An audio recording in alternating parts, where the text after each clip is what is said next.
அனைவருக்கும் வணக்கம். இன்று ஒரு கதை.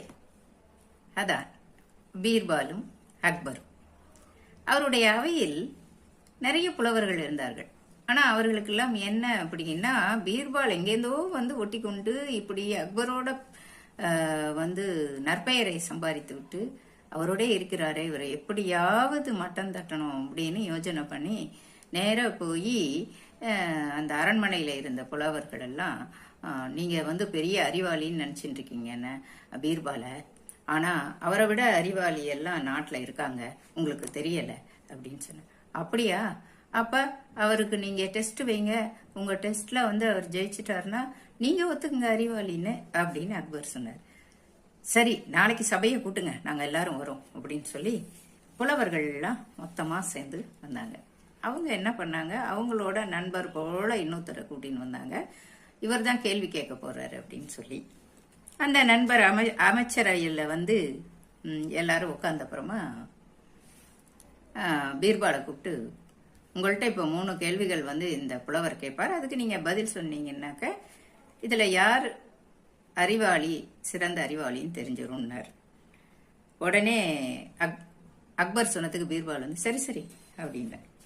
அப்ப இந்த புலவர்கள்ல ஒருத்தர் கேள்வி கேட்கறதுக்குன்னு கூட வந்திருக்காரு. அவர் கேட்டார், இந்த பூமியோட நடு மையம் எங்க இருக்கு அப்படின்னு. அவ்வளவுதானே, அந்த நடு மையம் ஒரு ஆணியிலும் சுத்தியிலும் கொண்டு வந்துட்டாங்க அப்படின்னார். சரின்னு வீரர்கள் எடுத்துன்னு வந்து கொடுத்தாங்க. அதாவது அந்த சேவை செய்யறவர்கள்லாம் அதை எடுத்துன்னு வந்து கொடுத்த உடனே சபையில நடு மையத்துல என்ன பண்ணாருனாக்கா, ஆணியை வச்சு சுத்தியலால போட்டு, இந்த புள்ளி தான் நடுமையம் உலகத்தின் அப்படின்னா.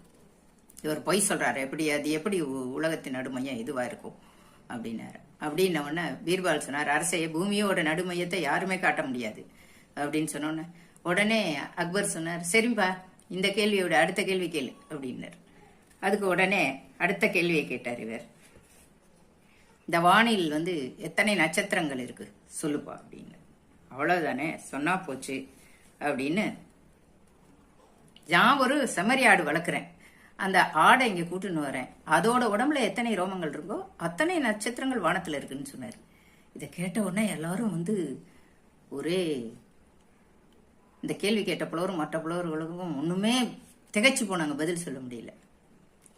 உடனே அது எப்படி ஆட்டோட உடம்புல இருக்க ரோமத்தை எண்ண முடியும்னு கேட்டான் அந்த புலவன். உடனே அவர் சொன்னார், அதான் அப்போ வானத்துல இருக்கிற நட்சத்திரங்களை மட்டும் யாரால எண்ண முடியும் அப்படின்னு கேட்டேன்.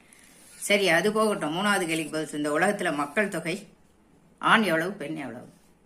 அது சரி, ஆண் எவ்வளவு பெண் எவ்வளவுன்னு சொல்லணும் அப்படின்னு சொன்னா, ஆணும் இல்லாத பெண்ணும் இல்லாதவர் இருக்காங்க இல்லையா அப்படின்னு